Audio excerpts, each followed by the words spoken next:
ओम गणेशाय नमः। नमस्कार, मैं अविनाश सिंह। आज हम बात करेंगे कुछ अन्य सूत्र के विषय में। आयु भाव के कुछ सूत्रों में से यह मेरे ख्याल से अंतिम सूत्र होगा, जिसके भी ऊपर मैं चर्चा कर रहा हूँ। हालांकि यह जो आज का सूत्र होगा वह आम लोगों के जीवन में थोड़ा सा इररिलेवेंट है, क्योंकि आम लोगों के जीवन में ऐसे सूत्र कदाचित नहीं बनते आज के युग में, क्योंकि यह दिव्य आयु के योग होंगे। दिव्य आयु से तात्पर्य है कि कम से कम 100 से ऊपर ही होगा, वह 150 वर्ष 200 वर्ष आज के युग में। पूर्व में वह ऋषि मुनियों के 1000 वर्षों की आयु होती थी, वैसे योग बनते थे। तो आज के युग में हम देखें, अगर सतयुग त्रेता युग तो है नहीं, कल युग में कितना भी है तो ऑक्सीजन लेवल या जो भी है कारण आयु तो कम ही है मनुष्य की या जीवों की। तो फिर भी 150 वर्ष तक की आयु कम से कम आज भी हैं लोग, बहुत हैं, जापान में भी है। कुछ ऐसे योग भी बनते हैं जिसको आप कह सकते हैं कि अमित आयु या दिव्य आयु प्राप्त है। वो कैसे बनेंगे वो सूत्र देखिए। पहला जो हमारा सूत्र बनेगा, मान लीजिए लग्न में किसी के अगर गुरु महाराज हैं और किसके साथ हैं, चंद्रमा के साथ, गज केसरी योग में है। तो गज केसरी योग में अगर गुरु महाराज बैठे हों लग्न में और शुक्र महाराज केंद्र में हों, बुध महाराज भी केंद्र में हों, तो शुक्र बुध भी केंद्र में ही बैठे हों और बाकी के 3, 6 और 11 इनमें पाप ग्रह हों। हालांकि एक मतभेद भी है कि इसमें गुरु चंद्रमा के साथ लग्न में भी एक पाप ग्रह हो सकते हैं। मान लीजिए कि अब इनके मित्र हों, मान लीजिए मंगल ही हैं, तो कोई दिक्कत नहीं है, मंगल क्रूर ग्रह में आते हैं। अगर मंगल लग्न में बैठे हों और 3, 6 और 11 में बाकी के पाप ग्रह बैठ जाएं, इस प्रकार की अगर आपकी कुंडली में योग बने तो यह अमित आयु देती है आपको, अमित आयु। इसका तात्पर्य क्या हुआ, पूर्व के ऋषियों को 1000 वर्ष की आयु प्राप्त होती थी, आज हम 150 तो मान ही सकते हैं, है ना, कम से कम। उससे अधिक भी मान सकते हैं, लेकिन एटलीस्ट सतयुग त्रेता युग के हिसाब से ना देखें, अगर द्वापर के हिसाब से ना देखें, तो आज के कलयुग में 150 वर्ष की आयु तो प्राप्त हो ही जाती है लोगों को। यह योग यदि घटित हो रहा है कुंडली में अच्छे से। इसके अतिरिक्त अगर देखें, एक इससे मिलता जुलता ही आपका सूत्र है, वह आपका अमित आयु से भी दिव्य आयु के लिए है। यदि मान लीजिए कि केंद्र में और त्रिकोण में, आपके केंद्र त्रिकोण में सभी शुभ ग्रह बैठे हों, मान लीजिए कि यहाँ पे आपके चंद्रमा बैठे हों, यहाँ गुरु बैठे हों, बुध बैठे हों, शुक्र बैठे हों, मतलब 4 ही हैं वैसे कुल मिलाकर, और पाप ग्रह मान लीजिए कि शनि यहाँ बैठे हों, यहाँ पे राहु बैठ जाएं, यहाँ पे सूर्य बैठ जाएं, या जो भी है, इस तरह के त्रिकोण में मंगल भी हो सकते हैं। तो इस तरह का अगर योग बने आपके कुल मिलाकर, तो यह आपको दिव्य आयु प्रदान करता है। हाँ, इसमें एक चीज़ और है, दिव्य आयु प्रदान करेगा, लेकिन एक शुभ ग्रह जो आपका बचता है, किसी भी और एक शुभ ग्रह को यहाँ भी होना आवश्यक है। यहाँ पे अब बुध हो सकते हैं अष्टम भाव में, अष्टम भाव में भी एक शुभ ग्रह होना चाहिए, तो दिव्य आयु योग बन जाता है। 3, 6, 11 में पाप ग्रह हों, लेकिन एक शुभ ग्रह, 3 शुभ ग्रह आपके केंद्र में हो या त्रिकोण में, लेकिन एक शुभ ग्रह आपके अष्टम में भी हो, तो आपका यह योग जो है दिव्य आयु योग बना देता है। तो दिव्य आयु योग प्राप्त जीवन और भी अधिक है, कम से कम अमित आयु से भी अधिक माना गया है इसका जो आयु है।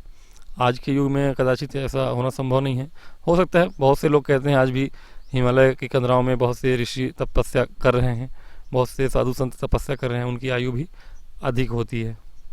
यदि आपके कुछ जो आपके ग्रह हैं, वर्ग कुंडली के विषय में आपको पता होगा, 10 वर्ग कुंडलियों के विषय में पता होगा। तो अगर 10 वर्ग कुंडलियों में, है ना, वर्ग कुंडलियों में आपका 2 वर्ग कुंडली में अगर आपके ग्रह उच्च के होते हैं तो उसको पारावतांश कहते हैं, ठीक है, पारावतांश कहते हैं। और 5 में अगर 5 वर्ग कुंडलियों में यदि ग्रह उच्च के हैं आपके, तो उसे आप गोपुरांश कहेंगे, गोपुरांश कहेंगे। तो इससे संबंधित कुछ सूत्र हैं, यह भी आपको दीर्घायु, अति दीर्घायु देने के लिए होते हैं। इसको मैं बता देता हूँ। तो वर्क कुंडलियों के विषय में बता दिया मैंने ताकि आपको समझ में आए। तो ये चीज़ें हैं कि यदि आपके मान लीजिए कि गुरु महाराज आपके केंद्र में बैठे हों, कहीं भी गुरु महाराज केंद्र में, चारों में से किसी भी केंद्र में बैठे हों और गोपुरांश में हो, गोपुरांश जो बताया मैंने चार वर्ग कुंडलियों में, 5 बताया था मैंने शायद, 4 वर्ग कुंडलियों में, एक्चुअली 4 वर्ग कुंडलियों में उच्च के हों। अगर 10 में से 4 में जब ग्रह उच्च का हो तो वह गोपुरांश में होगा। तो गुरु महाराज गोपुरांश में हो, यानी 4 वर्ग कुंडलियों में उच्च के हों और इसी में आपके शुक्र महाराज हों, ठीक है, शुक्र महाराज भी कहीं केंद्र में बैठे हों, चारों में से कहीं शुक्र महाराज, एक साथ नहीं है, ये मैंने लिख दिया है कि इनमें से कोई भी एक जगह पे हो, साथ भी हो सकते हैं लेकिन हाँ अलग अलग भी हो, एक में गुरु हो एक में शुक्र हो।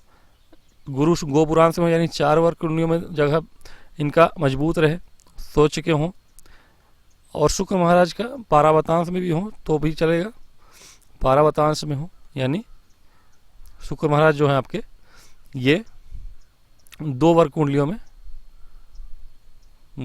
में अच्छे हों, उच्च के हों। तो यह भी आपका बहुत ही अच्छा योग बना देता है। ऐसा कहा जाता है कि एक युग तक व्यक्ति जीवित रहता है ना, युग पर्यंत जीवित रहता है व्यक्ति, युग पर्यंत। तो यह जैसे कि अस्वस्थामा की तरह है ना, युग पर्यंत जीवन होता है। ये भी आपका एक बड़ा ही सुंदर योग है, जो कि आज के युग में कदाचित घटता नहीं है, लेकिन योग है इसलिए मैंने बता दिया आपको। ये योग भी आपके बनते हैं कुंडलियों में।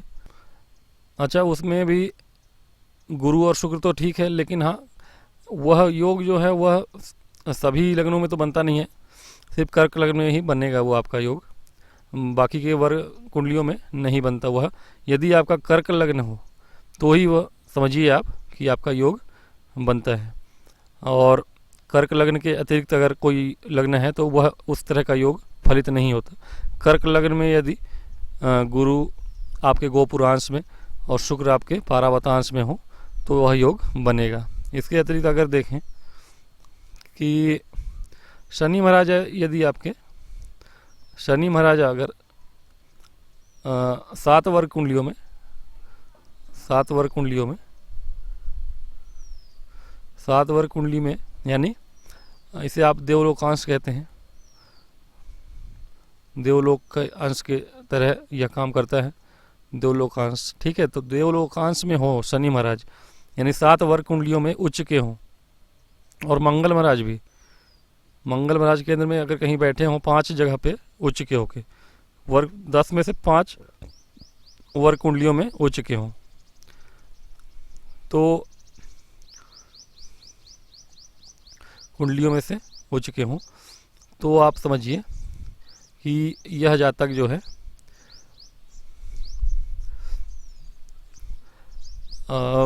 एक तरह से समझिए कि मुनियों का ही जीवन जिएगा, यह भी युग पर्यंत जीवन आपको देगा। शनि और मंगल भी आपके इस तरह का योग बनाते हैं, लेकिन हाँ ऐसा कम होता है क्योंकि इस तरह 10 वर्ग में से 5 या 7 वर्ग कुंडलियों में, अब देवलोक से ही कोई व्यक्ति आया हो, देवलोकांश देव का ही अंश हो, एक तरह से देवलोक का ही अंश हो, देवलोक के लोगों के अंश की तरह काम करे, तो फिर वह तो, और मंगल भी 5 कुंडलियों में, तो इस तरह के योग आज के ज़माने में बनते भी कहाँ हैं, लेकिन हाँ बनते हैं तो बड़ी अच्छी बात है। ये तो मैंने योग बता दिए।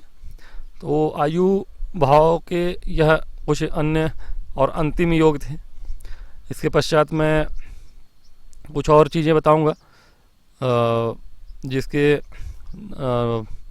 समझिए कि बहुत ही इम्पोर्टेंट वीडियो होंगे, वो जीवन से संबंधित, आयु से संबंधित है, लेकिन आयु के भाव ना होंगे, बल्कि वह आयु के क्षीण होने के भाव से संबंधित होंगे, मारक से संबंधित होंगे, मारक भाव से संबंधित होंगे। तो इस तरह के भाव भी मतलब कि योग भी बताऊंगा मैं आपको, और बाकी के जो ग्रहों की वीडियोस हैं आपके सप्तम भाव, अष्टम भाव, नवम भाव, ये सारे वीडियोस एक एक करके आते रहेंगे।